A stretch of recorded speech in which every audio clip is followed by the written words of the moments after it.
you say all eyes are on Detroit proper, but also Michigan, and just kind of explain why that is so critical for this particular election.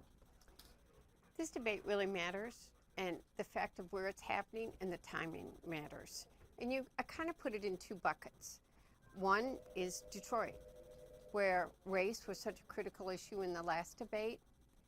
It remains an issue throughout this country. Detroit's an urban city with a lot of issues, a lot of challenges. Those issues need to be talked about at this debate. But this election is also going to be won in the Midwest. It's going to be won in states like Michigan and Wisconsin, Ohio, Indiana.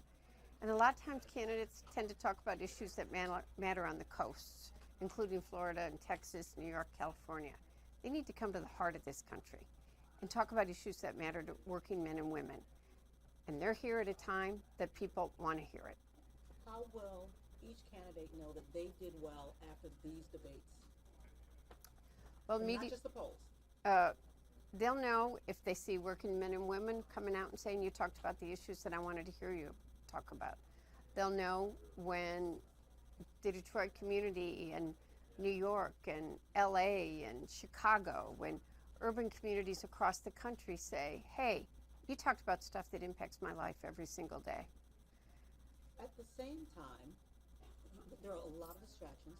This race thing is huge. This race baiting is absolutely huge. Talk about why it is pivotal that these candidates get, in particular, urban areas to come out and vote. Too many people think that elections don't matter, that their vote doesn't matter.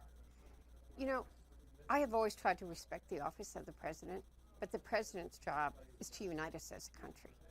2 weeks ago, when he was attacking the squad, he was attacking people in the city I live, in the city of Dearborn, Arab Americans who are children, who are third-generation Americans, actually afraid of what's going to happen to them. This week, what he's doing on Baltimore, it's unacceptable. He is dividing this country with fear and hatred.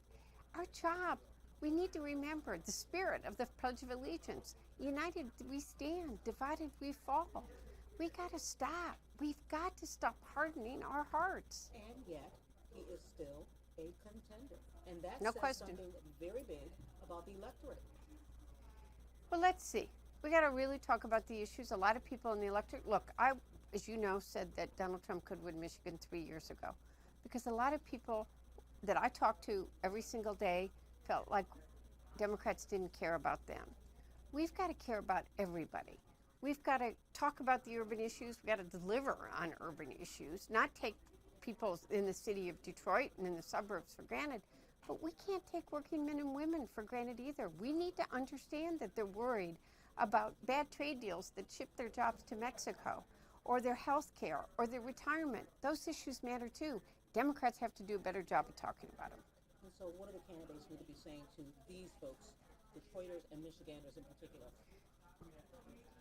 I think we've got to hear how they're going to talk about how they're going to bring us together on race issues. Not taking cheap shots, but acknowledging it continues to be a problem in this country. And what do we do to address problems that are very real in urban communities about working 2 jobs and still being at the poverty line? How do we educate our children so that they have equal opportunity? But they also have to address bad trade deals that allows General Motors to have a Blazer plant in Mexico and pay $1.50 an hour. They've got to address the Teamsters, of which we have the largest number, who worked a lifetime, gave up pay increases so they'd have a safe and secure retirement and no longer do.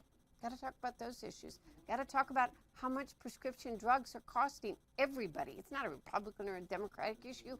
It's an American issue.